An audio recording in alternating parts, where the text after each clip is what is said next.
I am Pragya, and I bring to you excerpts from the year-ender issue titled We Bear Witness. The issue is dedicated to the people of Gaza and what they went through. My daughters are frightened by Seema Guha from Outlook.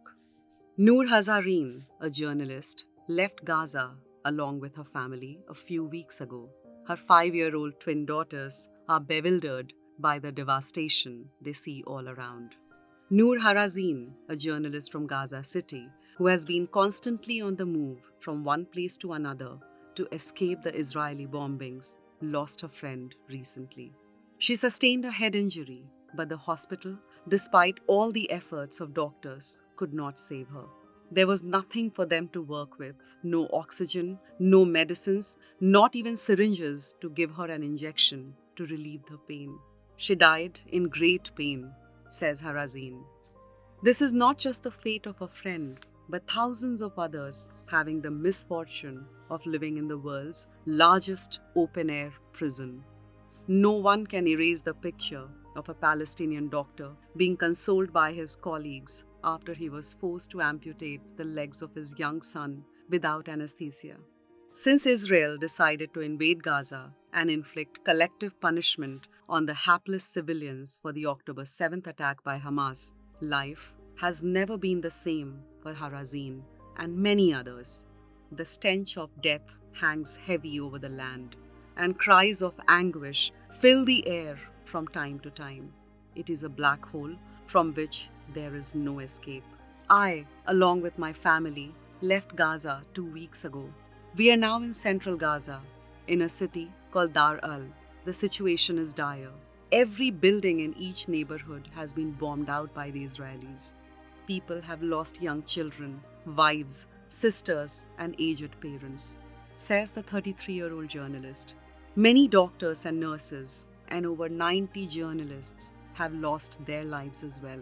This is a catastrophe brought on us, and we have to face it. To add to the constant bombing by Israeli jets is a massive humanitarian crisis triggered by the Israeli government's decision not to allow any supplies into the Gaza Strip. It's a starvation war, she adds. It is a calm acceptance of the situation. No complaints, no accusations, just matter of fact. Her spirit cannot be broken by bombings or starvation or lack of basic amenities. This is what Israel is up against. An indomitable spirit willing to face whatever is in store for her without yielding. Harazeen, a mother of twins, fled her home with her husband and parents and headed south after the Israeli Defense Forces asked people to leave the city. On the way, they had to stop many times and hide from bombing. No place is safe in Gaza, not even hospitals, schools, and mosques, she says. Her 5-year-old twins, Sarah and Bassam, are frightened and don't understand why they need to be on the move constantly. They are clinging desperately to their mother, frightened and bewildered by the devastation they see all around. My happy twins now burst into tears frequently.